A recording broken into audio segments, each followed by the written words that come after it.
Hurmatli Prezidentimizning xalqqa va Oliy Majlisga qilgan murojaatlarida bu yilgi navbatdagi yilimizni mahallani rivojlantirish hamda aholini yuksaltirish nomi berildi. Bunda albatta har bir sohaga jiddiy e'tibor qaratildi. Jumladan transport sohasiga ham juda ham katta e'tibor qaratildi. Va bu transport sohasida avvalambor ekologik transportni rivojlantirish, imkon qadar elektromobillarni va muqobil yonilg'ida ishlaydigan transport vositalariga e'tibor qaratishni, ularni elektr energiyasi bilan ta'minlashga bog'liq bo'lgan, ularni elektr bilan zaryadlashga taalluqli bo'lgan jihatlarga e'tibor berilgan va bunda har bir kilovat energiyadan 300 so'mdan ortiq bo'lgan summani davlat tomonidan qoplab berilishi bu juda ham yaxshi imkoniyat deb bilamiz. Undan tashqari shu elektromobillarni imtiyozli kredit asosida sotib olish uchun aholiga juda ham katta yengilliklar yaratilgan.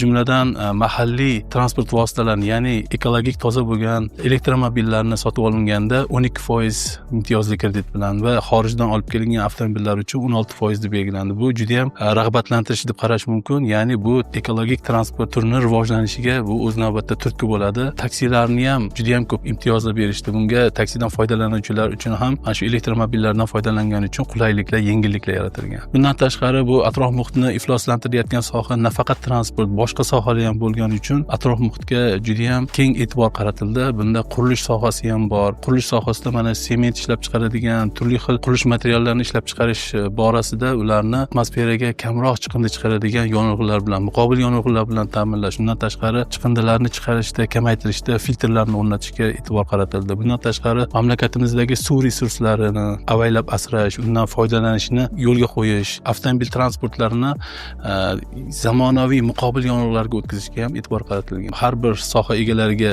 zimmasiga vazifalar yuklanadi. Shu jumladan biz transport sohasida faoliyat yuritayotgan xodimlarga ham o'ziga yarasha mas'uliyat va qo'shimcha vazifalarni yuklaydi va bu borada biz ham tinimsiz izlanib, ilmiy ishlar olib borib, mana shu sohani rivojlantirishga o'zimizni hissamizni qo'shishga tayyormiz.